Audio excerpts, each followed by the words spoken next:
I'm Debbie. And I'm Alison. And we're the Poltergals.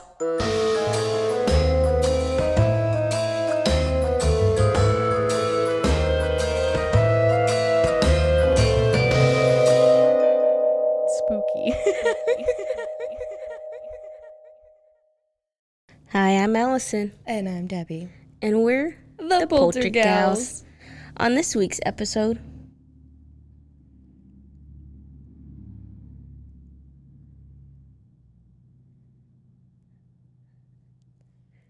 we are going to be doing Molly Brown House in Denver, Colorado. Ooh, Denver, Colorado.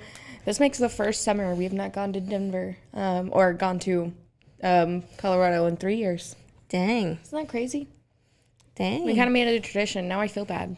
They were okay. Yeah, it's okay. Denver will survive. It will survive without me, I guess. So, we're going to go ahead and take a not so much of a trip to Denver. Mm-hmm. So this, the Molly Brown House Museum, also known as the House of Lions, is a house in Denver, Colorado, United States, and is the home of an American philanthropist, activist, and socialite Margaret Brown, also known as Molly. Molly! She survived the sinking of the RMS Titanic and was known as the heroine, not the heroine, heroine. Yeah, no, you're right. Heroine. It's just the female version of hero. What? No. Not like heroine. Heroine, you know? I feel like it's one of those things where it's like a synonym but means different things.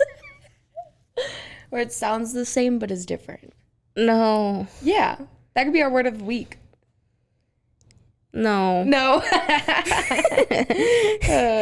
Whatever the heroine, whatever you want. Yes. Of the Titanic for her service to the survivors.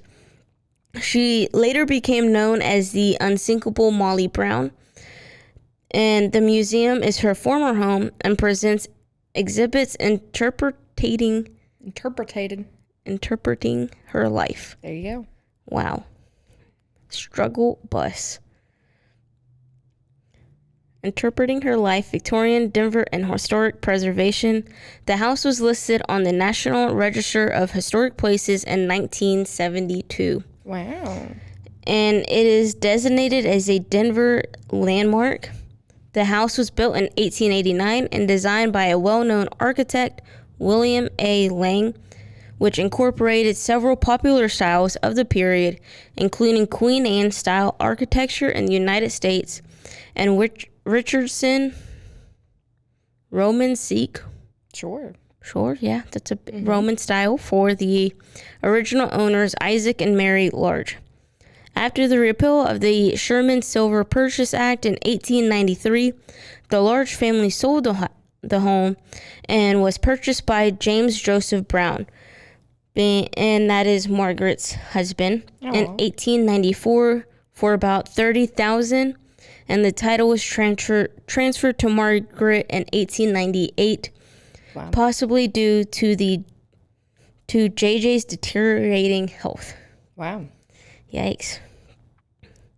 Margaret and the family traveled frequently, so the house was often rented out. And in 1902, it was the governor's mansion for the governor of Colorado and his family. Margaret invited the governor and his family to use her home while the governor's mansion was undergoing remodeling.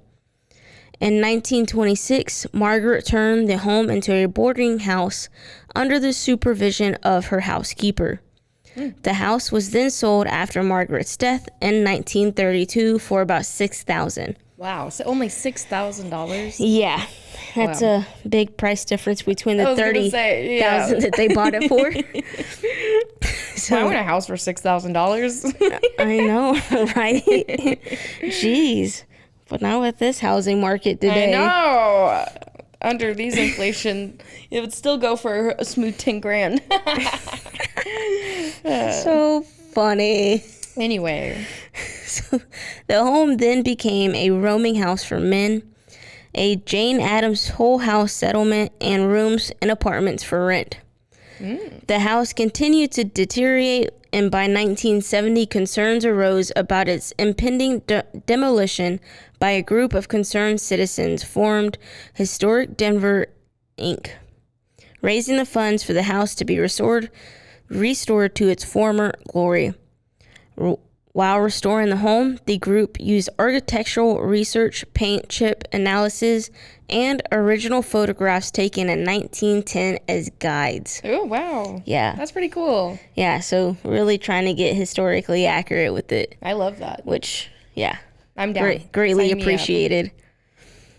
The home is now owned by Historic Denver, Inc., and public tours are run daily for free. And I don't know why the text changed this out of nowhere. I tried forever to fix it. Yeah, but it didn't. Google okay. Docs hated me.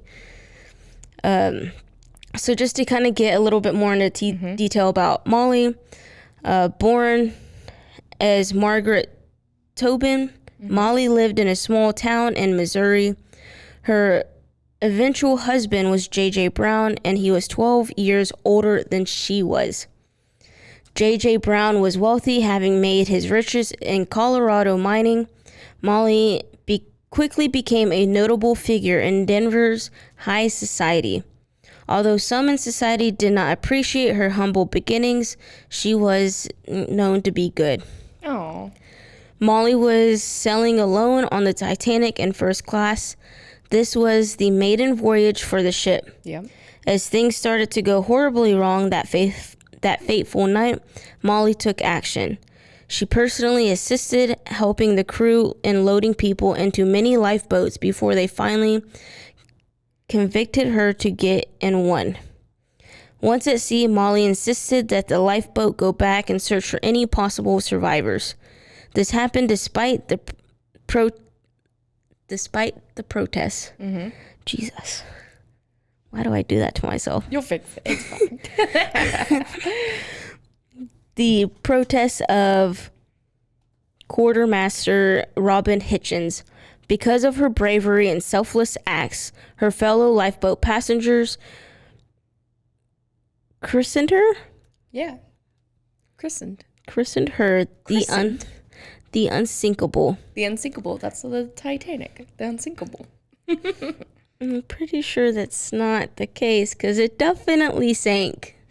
Well, that was like the nickname before it sank. Did you know that we actually had a Titanic exhibit here in Waco? Did you know that? No. Yeah, we had it at the Mayborn Museum. It was like a traveling Titanic. It's the same one they have in Vegas. So if you've been to Vegas and you've been to the Titanic exhibit there, it's the same one. Irrelevant then because it was supposed to go to New York. Well, it travels all over the world. But No. Still. That's not how that works. That's like saying, oh, we have a Twin Towers exhibit here. Oh my gosh. It's irrelevant. It didn't happen here. It only belongs in New York where it happened, man. Okay. Listen, man. I get it. You're upsetty spaghetti. Upsetty spaghetti. Upsetty spaghetti. Anyway, continue. In other words, this nickname stuck. Unlike the Titanic. Which sunk to the bottom of the ocean and killed hundreds. But sadly. Also, lots of ghosts. I mean, have you not seen Ghost Ship? Ghost Ship? I love Ghost Ship. Ships. Ship with the P. That's what I'm saying. Ghost ships. Anyway. This also made her the most famous survivor of the Titanic. Wow. So you go, Molly. Yeah. You survived that. Titanic. You get it, girl. An unsinkable queen. Slay. What?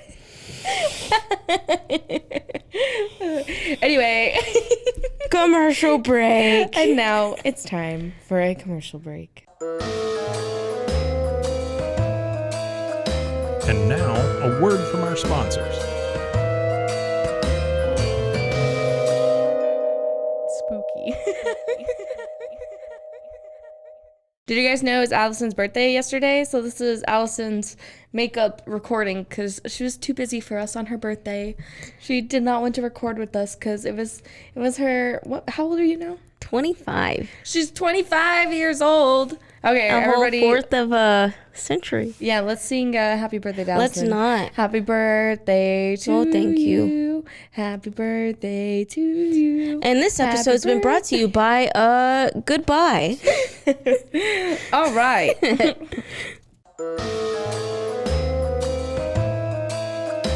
And now, a word from our sponsors.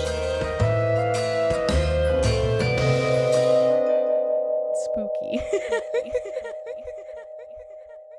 And we're back. Now that we've talked about the history, it's time to get into the hauntings. So, Not a whole lot. Overall, Molly Brown lived a very happy life. So why would her house be haunted?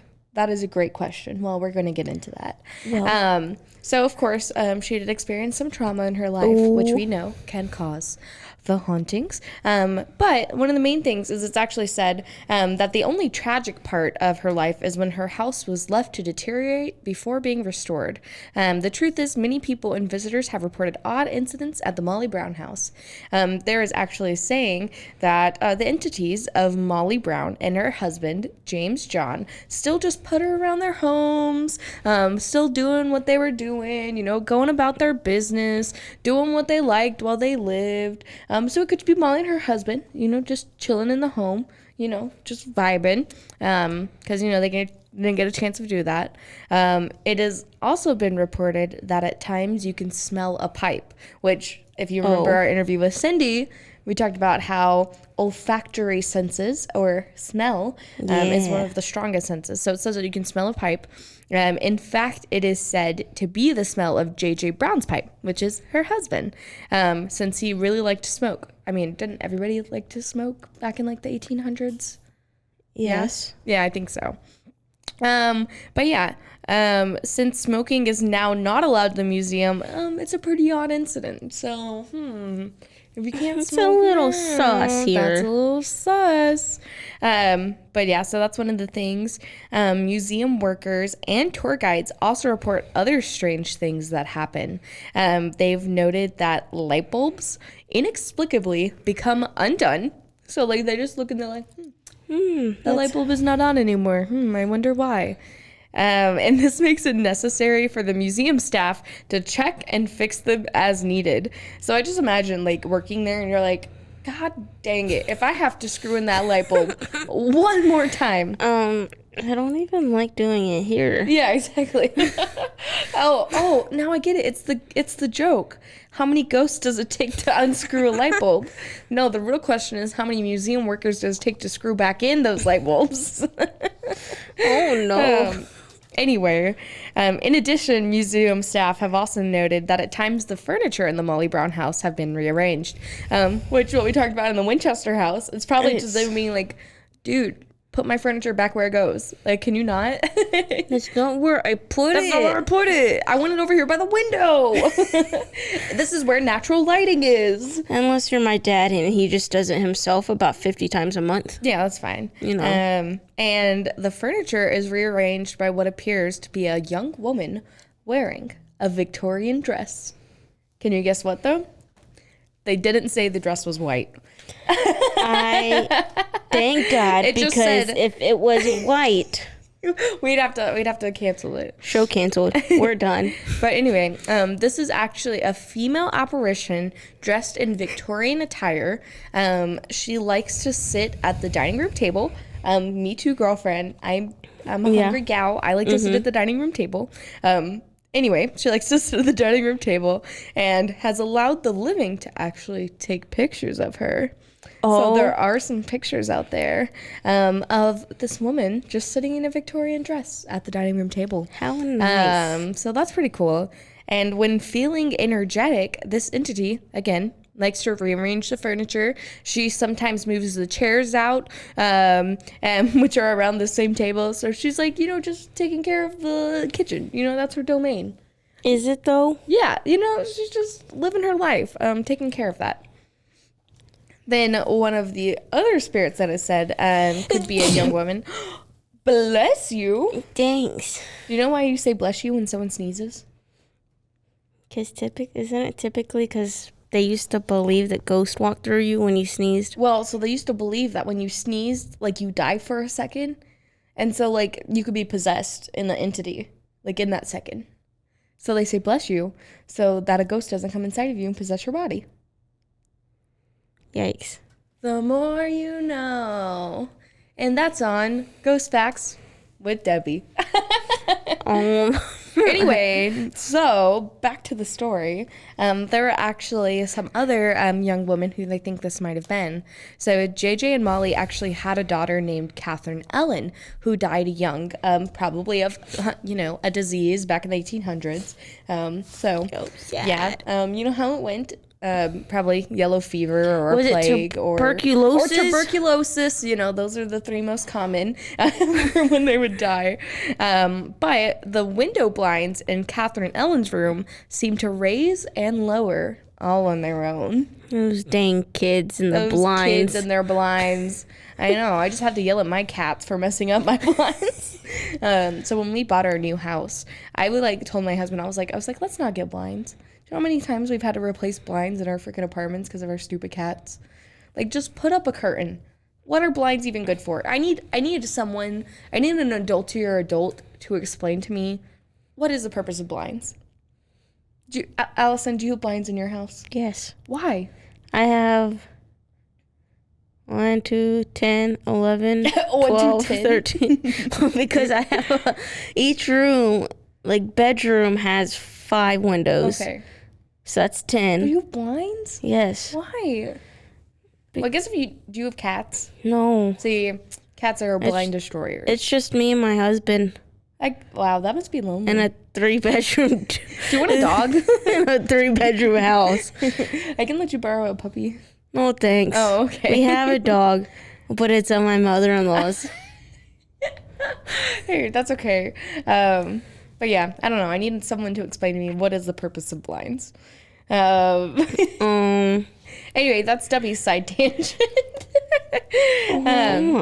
Anyway, back to the story. So, staff of the museum have also noted other paranormal activity. It has been noted that Molly and JJ, as well as other family members, can be seen or felt just roaming the home. As mentioned previously, they're just going about their day, doing their business. Probably some residual energies, as we spoke about before, just going about their life. And then other staff and visitors have reported feeling spots in the house that have a very strange cold feeling to them. So there's just little cold spots, and other visitors and tourists have felt this as well, and have reported cold spots.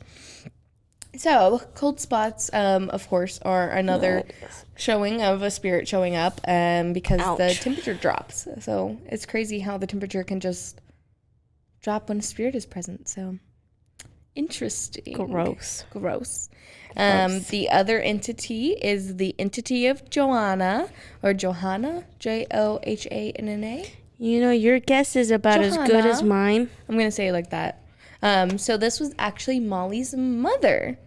Interestingly enough, Joanna actually stayed in Catherine Ellen's old room when Catherine Ellen passed away. Oh, no. So the blinds could be raising from both Catherine Ellen or Molly's mother.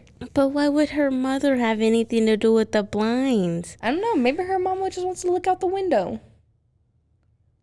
No. Who knows? Anyway, so the entity, the image or the entity of Joanna has been seen in the room's window. Look, like I just said, she's just looking out the window. Have you seen those old pictures of old-timey ladies just wistfully looking into the distance out a window? That's what I'm imagining right now. Just quit yawning. See, that whole thing just makes me so tired because it's dude, no, just leave it with the baby. The babies are cuter anyway. Okay, well, they've seen actual pictures of her. So there are pictures of a woman looking out of Catherine Ellen's old room window. I hope it's Catherine and not the old lady. I mean, I don't know how old Catherine was when she died. So I don't think Catherine was a baby, but I also don't know if she was a full-grown woman. I assume she was just maybe a child or a young teen. a tween ghost. I feel like that should be like the next like Twilight. It's tween ghosts. Oh no. But anyway, there are also stories of a servant's reflection in the mirror near the first door. No. So when you like walk past the door, you see another reflection in the mirror. So they actually describe him as having somewhat of like a dour look on his face. Like perhaps he was not like a fan of the home, always having new tenants, and just kind of like worked there. And I mean, he was a servant, so I'm sure he didn't like his job that much. I mean, yeah. But yeah, so it said that you can see a reflection in the mirror of Yikes. a ghost. And No then, thanks. without a doubt, old and historic Victorian homes lend themselves to the possibility of the paranormal, and the Molly Brown House Museum is no exception. If you are in Denver, it's worth taking a tour to see for yourself.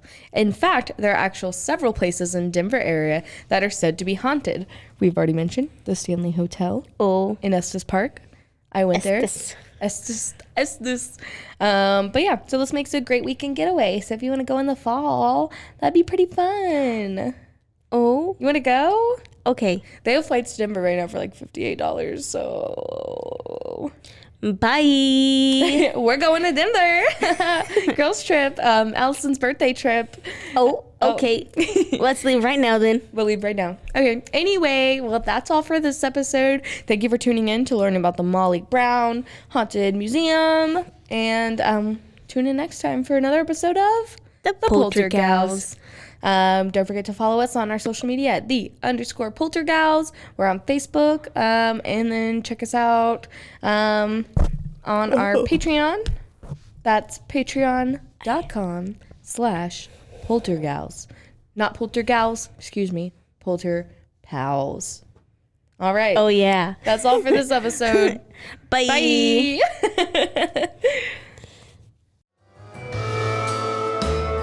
You've been listening to The Poltergals. A Rogue Media Network podcast.